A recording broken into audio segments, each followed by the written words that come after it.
Hello, this is Rashad Talbot from Baltimore Speaks Out News. Today, we will bring you a special report on the state of Baltimore City Public Schools. Student violence, inadequate educational resources, budget shortfalls, and the deepening recession are some of the greatest challenges facing students and teachers at Baltimore City schools. The team here at Baltimore Speaks Out News will talk to students, parents, teachers, community activists, and politicians to discuss the dire issues facing Baltimore City Public Schools, as well as the plans and action to create positive change for our city students.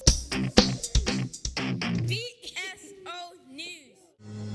On a busy day in East Baltimore, Paul Lawrence Dunbar High is currently closed for renovations, even though Dunbar High will be reopening next fall.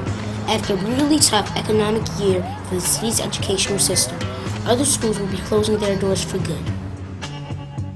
While the American Recovery and Restoration Act passed this year, provided federal stimulus funds to the Baltimore City public school system, allowing city schools to avoid the $30 million proposed cuts for the state's education budget for fiscal year 2010. In a letter released to the public, Dr. Alonzo is quick to note that this economic aid will not solve all of Baltimore City public school system's financial problems. With a net increase of state funding described as minimal, city schools' financial situation requires that corners be cut. 310 Baltimore School Board central office positions were eliminated, and a new initiative dubbed Expanding Great Options has begun, a process of closing down schools whose academic performance, enrollment trends, and school climate doesn't warrant the cost of keeping them open.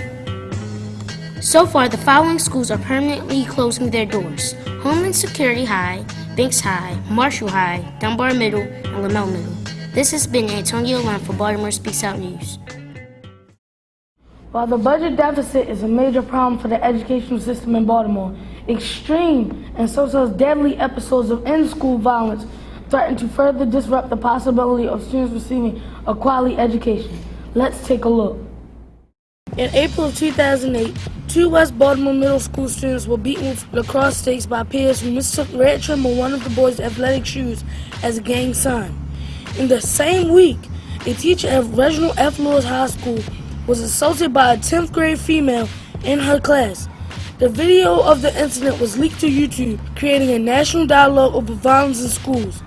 In 2008, city schools expelled students for assaults on staff members 112 times. In November 2008, a 15-year-old student from Lamell Middle was fatally stabbed by another 14-year-old student on school grounds. February 2009, two students are arrested at Augusta Fells Savage High School for allegedly stabbing a student from a neighboring school. Baltimore Speaks Out reporters talk to Baltimoreans to gain insight and perspective on the ongoing problem of violence at Baltimore City School.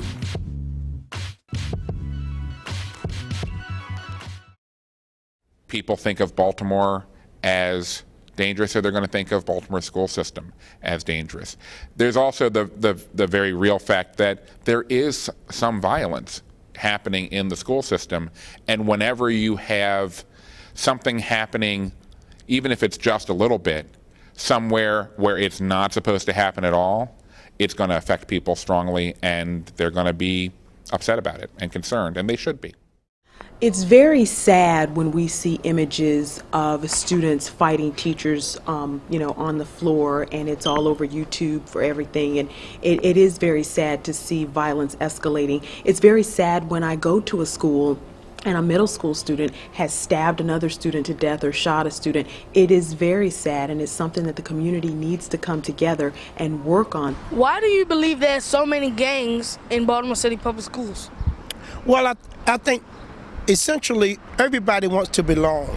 If you notice guys in your athletic programs, whether they're on the football team or basketball team, there's a camaraderie that goes along with that. But everybody do not play sports, and I think that we need to broaden the scope of opportunities and activities in our schools to incorporate all of our students, not just those who play sports or just those who are very good in the academic world. I think that we have to think out of the box and be more aggressive in providing services. And if we do not, then the gains and the activities outside is going to grab them, because we all like to be a part of something. When it comes to teacher-student violence, I don't believe that a teacher should be putting their hands on a student. However, I also believe that the student should not be putting their hands on the teacher. With that being said, with every moment being a teachable moment, that instructor should strive hard to put into the child's mind that level of respect, while at the same time letting the child know and understand that that teacher has the best interest of the child. Do you think we should have more school counselors to help the way so students can talk about their problems instead of releasing them on other students? Definitely, we need more counselors. We need more support when it comes from the community, also from adults and peer counselors. You can have college students come in.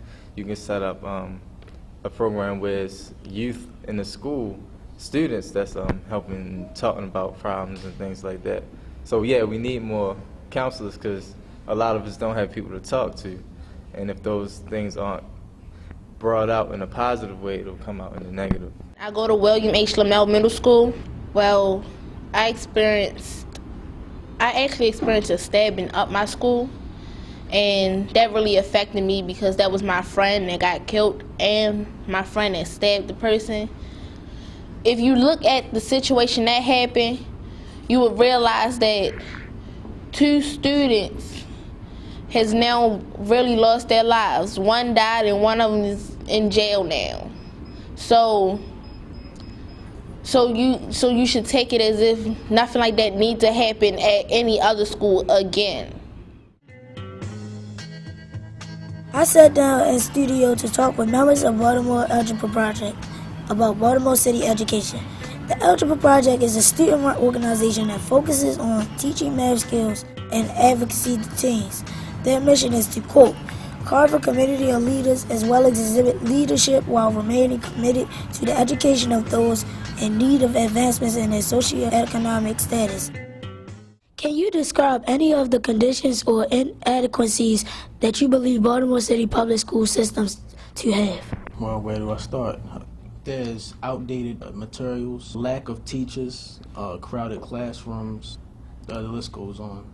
How do you think that students can become more involved in their education? I think if students utilize their voices more and actually go to principals and go to officials at North Avenue when things don't seem right at their school, like if they see that there's a problem and they can't get it fixed from going to their teacher, they need to go to the next person. They can't just take things as they are, because if they do, then nothing will really change. What do you see the community's role as being in terms of public education? I believe that the parents should get involved in their children's lives as far as schools are concerned. It would help students to move further in school. In an ideal future, what do you think the BCPSS will look like in a decade?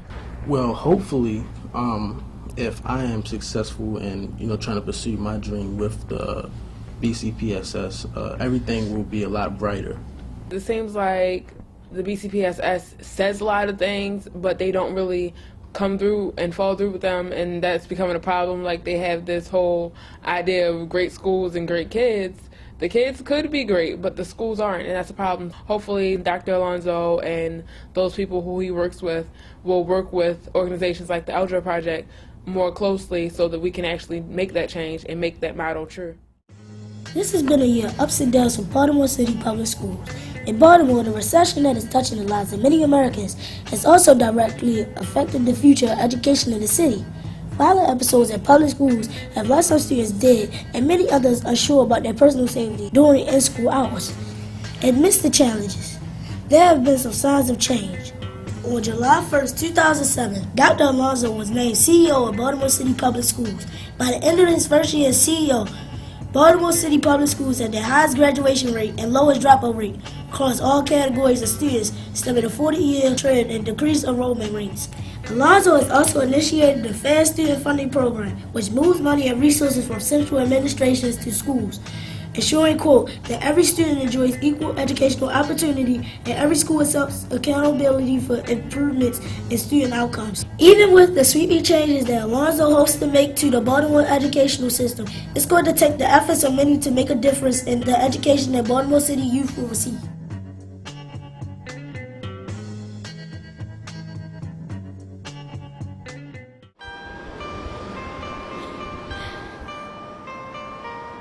Lucy. Hello, this is Lamar Lowe from Baltimore City South program, and I'm interviewing Sterling Willis. And today I will be talking to him about sports. And you know,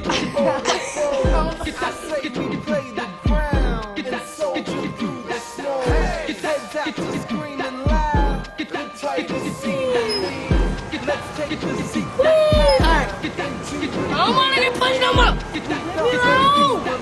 I'm scared. Turn your tire around.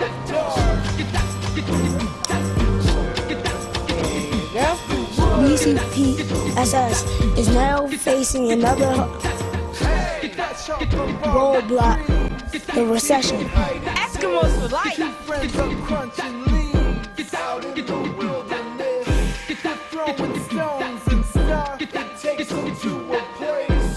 Top a lonely block, my man go water face. Been getting by for years, wearing the child's clothes, unseen by eyes and ears. I'm throwing wild blows, but I know you're on board. I'm feeling all the same. I say we cut the cord, ignite a taller flame.